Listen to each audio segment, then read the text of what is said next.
রকমের চুলা জ্বালানো ঝামেলা ছাড়াই খুবই অল্প সময়ে তৈরি করে নিতে পারবেন দারুণ মজাদার এই ম্যাঙ্গো ডিলাইট রেসিপি। এই ডেজার্টটি দেখতে যতটা আকর্ষণীয়, খেতেও কিন্তু ঠিক ততটাই মজাদার। এই ডেজার্টটি এত বেশি সফট, ক্রিমি এবং রিচ হয় যে মুখে দেওয়ার সাথে সাথেই একদম মিলিয়ে যায়। আসসালামু আলাইকুম মাই লাভলি ভিউয়ার্স, আপনাদের সবাইকে আমার চ্যানেল ফারজানাস মিনি কিচেনে আবারও একবার ওয়েলকাম করছি নতুন আরও একটি ভিডিও দেখার জন্য। আমার আজকের রেসিপি আয়োজনে রয়েছে দারুণ মজাদার ক্রিমি এই ম্যাঙ্গো ডিলাইট ডেজার্ট রেসিপি। তো আর কথা না বাড়িয়ে চলুন পুরো রেসিপিটি দেখে নেওয়া যাক। বিসমিল্লাহ। এই ডেজার্টটি তৈরি করার জন্য আমি এখানে 6 পিস ব্রেড নিয়েছি। এবার একটা কেচির সাহায্যে ব্রেডের যে ব্রাউন অংশটা আছে সেগুলো কেটে ফেলে দেব। আপনারা চাইলে এই ব্রাউন অংশটা রাখতে পারেন, তবে এটা ফেলে দিলেই কিন্তু ডেজার্টটা খেতে অনেক বেশি ভালো লাগবে।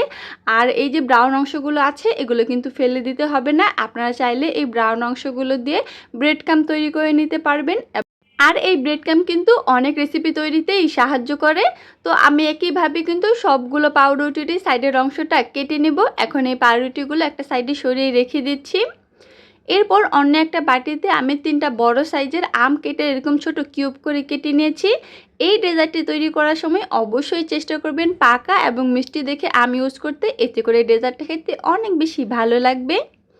এখন এইখান থেকে অর্ধেকটা পরিমাণ আম আমি একটা ব্লেন্ডারে জারে নিয়ে নিচ্ছি এবং এই আমগুলো কোনো প্রকারের পানি ছাড়াই ভালোভাবে ব্লেন্ড করে পিউরি করে নেব। আমের এই পিউরিটা আমি আপনাদেরকে একদম কাছ থেকে দেখিয়ে দিচ্ছি যে পিউরিতে কোনো প্রকারেরই আমের টুকরো থাকা যাবে না, একদম স্মুথ একটা পিউরি তৈরি করে নিতে হবে।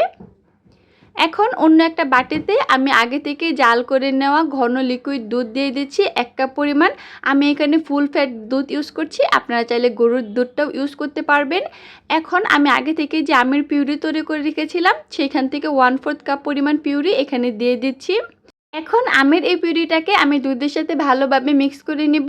অবশ্যই একটু সময় নিয়ে পিউরিটাকে দুধের সাথে মিক্স করে নিতে চেষ্টা করবেন, যাতে দুধের মধ্যে আমের পিউরির কোনো প্রকারের লাম্পস না থাকে। সব কিছু ভালোভাবে মিক্স হয়ে গেলে এই বাটিটাকেও একটা সাইডে সরিয়ে রেখে দিচ্ছি। এখন অন্য একটা বাটিতে নিয়ে নিচ্ছি 1/2 কাপ পরিমাণ বরফ ঠান্ডা হুইপড ক্রিম। অবশ্যই এখানে বরফ ঠান্ডা ক্রিমটা নিতে ইউজ করবেন, এতে করে ক্রিমটা অনেক তাড়াতাড়ি স্টিফ হয়ে যাবে। এখন একটা ইলেকট্রিক বিটারে মিডিয়াম স্পিডে আমি ক্রিম বিট করে নেব। আপনাদের হাতের কাছে যদি বিটার না থাকে তাহলে কিন্তু আপনারা হ্যান্ড উইস্ক দিয়েও এই ক্রিমটা তৈরি করে নিতে পারবেন। তো প্রায় 2 মিনিটের মতো বিট করে নেওয়ার ফলে ক্রিমটা কিন্তু অনেকটাই ঘন হয়ে এসেছে। এটা যেহেতু কেকের ক্রিম না, সেজন্য অনেক বেশি পরিমাণে বিট করে অনেক ঘন করার কিন্তু কোনো প্রয়োজন নেই, হালকা স্টিফ হলেও কিন্তু চলবে। তো আমি বেশ কিছু সময় নিয়ে এখানে ক্রিমটা বিট করে নিয়েছি। তো 3 মিনিটের মধ্যেই কিন্তু ক্রিমটা খুব সুন্দরভাবে বিট হয়ে গিয়েছে। এই পর্যায়ে আমি এখানে যে আমের পিউরি তৈরি করে রেখেছিলাম সেখান থেকে অল্প একটু পিউরি রেখে দিয়ে বাকি সবটুকু পিউরি এখানে দিয়ে দিব। এবার আবারও ইলেকট্রিক বিটারের সাহায্যে এই আমের পিউরিটা ক্রিমের সাথে ভালোভাবে মিক্স করে নেব। এই পর্যায়ে খুব বেশি একটা মিক্স করার প্রয়োজন নেই, ক্রিমটা যেহেতু আগে থেকেই স্টিফ। তো শুধুমাত্র 1 মিনিটের মতো বিট করে নিলেই হবে। এই 1 মিনিট সময়ের মধ্যে ক্রিমটা ভালোভাবে কিন্তু বিট হয়ে যাবে এবং আমের পিউরিটাও ক্রিমের সাথে খুব সুন্দরভাবে মিক্স হয়ে যাবে। তো এই পর্যায়ে আমি বাটিটা একটা সাইডে সরিয়ে রেখে দিচ্ছি। আজকে আমি এই সার্ভিং ডিশেই কিন্তু এই ডেজার্টটা সেট করব। এবার আগে থেকে যে পাউরুটি আমি কেটে রেখেছিলাম সেই পাউরুটিটা এই দুধের মধ্যে ভালোভাবে আমি মিক্স করে নিচ্ছি। অবশ্যই একটু সময় নিয়ে পাউরুটিটা দুধের সাথে ভালোভাবে মিক্স করে নিতে চেষ্টা করবেন। এবার এই পাউরুটিটা আমি দুধ থেকে ভালোভাবে ছেঁকে তুলে নিচ্ছি, যাতে পাউরুটির মধ্যে এক্সট্রা কোনো দুধ না থাকে। আগে থেকেই যে সার্ভিং ডিশটা আমি রেডি করে রেখেছিলাম সেখানে আমি এক এক করে পাউরুটিগুলো দিয়ে দিচ্ছি এবং একটা লেয়ার তৈরি করে নিব। সবগুলো পাউরুটি দিয়ে একটা লেয়ার কিন্তু সুন্দরভাবে তৈরি করা হয়ে গিয়েছে।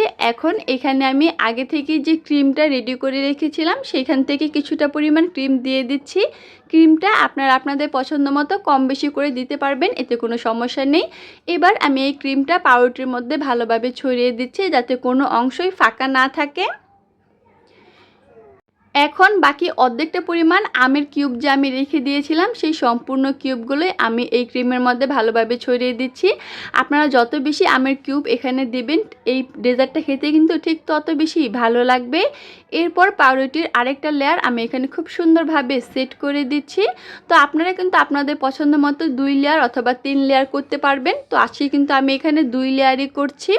এরপর এই পাউরুটির উপরে কিন্তু আমি আবারও ক্রিম দিয়ে দিচ্ছি। তো আমি আবারও বলছি ক্রিমটা আপনাদের পছন্দ মতো কম বেশি করে নিতে পারবেন।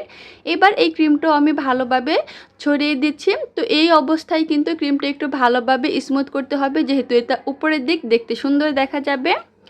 আমি যে অল্প একটু আমের পিউরি রেখেছিলাম সেটা একটা পাইপিং ব্যাগের মধ্যে ভরে এরকম চিকন চিকন দাগ করে টেনে দিচ্ছি। এতে করে ডেজার্টের উপরে খুব সুন্দর একটা ডিজাইন তৈরি করা যাবে। আপনাদের হাতের কাছে যদি পাইপিং ব্যাগ না থাকে তবে কোনো সমস্যা নেই, আপনাদের বাসায় তো অবশ্যই ভালো পলি আছে, সেই পলিতে ভরেও কিন্তু আপনারা এরকম ডিজাইন তৈরি করে নিতে পারবেন। এতে করে কিন্তু কোনো সমস্যাই হবে না। এরপর আমি এখানে এরকম একটা টুথপিক নিয়েছি। এবার আলতো হাতে দেখবেন এরকমভাবে একটা দাগ টেনে নিলে খুব সুন্দর একটা ডিজাইন তৈরি হয়ে যাবে। এখানে কিন্তু খুব বেশি প্রেস করে দাগটা টানা যাবে না, একদম আলতো হাতে এরকমভাবে দাগটা টেনে নিতে হবে। এরপর টুথপিক দিয়ে আমি অপর সাইড থেকে এরকমভাবে দাগ টেনে নিয়ে আসবো। এতে করে ডিজাইনটা কিন্তু আরও অনেকটাই বেশি গাঢ় হবে এবং ডিজাইনটা দেখতে অনেক বেশি সুন্দর দেখা যাবে। এরপর এই ডেজার্টের চারপাশে আমি কিছু পরিমাণ আমের টুকরো দিয়ে দিচ্ছি। এতে করে ডেজার্টের লুকটা আরও অনেক বেশি সুন্দর হবে। আপনারা চাইলে আপনাদের পছন্দ মতো ফ্রুট দিয়ে কিন্তু ডেকোরেশন করতে নিতে পারবেন, এতে কোনো সমস্যা নেই। এখন এই সার্ভিং ডিশটা আমি নর্মাল ফ্রিজে 1 ঘন্টার মতো রেখে সেট করে নেব। 1 ঘন্টা পর এই ডেজার্টটা আমি বের করে নিয়েছি। এই সময়ের মধ্যে ডেজার্টটা অনেক বেশি স্টিফ হয়েছে। এবার আমি আপনাদেরকে ডেজার্টটা একদম কাছ থেকেও দেখিয়ে দিচ্ছি। মাশাআল্লাহ, ডেজার্টের লুকটা ঠিক কতটা বেশি সুন্দর হয়েছে আপনারা নিশ্চয়ই দেখতেই পাচ্ছেন। তো আশা করছি আমার আজকের রেসিপিটিও আপনাদের কাছে ভালো লেগেছে। আমার রেসিপিগুলো আপনাদের কাছে ভালো লাগলে অবশ্যই আমার চ্যানেলটি সাবস্ক্রাইব করে পাশে থাকা বেল বাটনটি ক্লিক করে রাখবেন। আজকের মতো কিন্তু ভিডিওটি এই পর্যন্তই।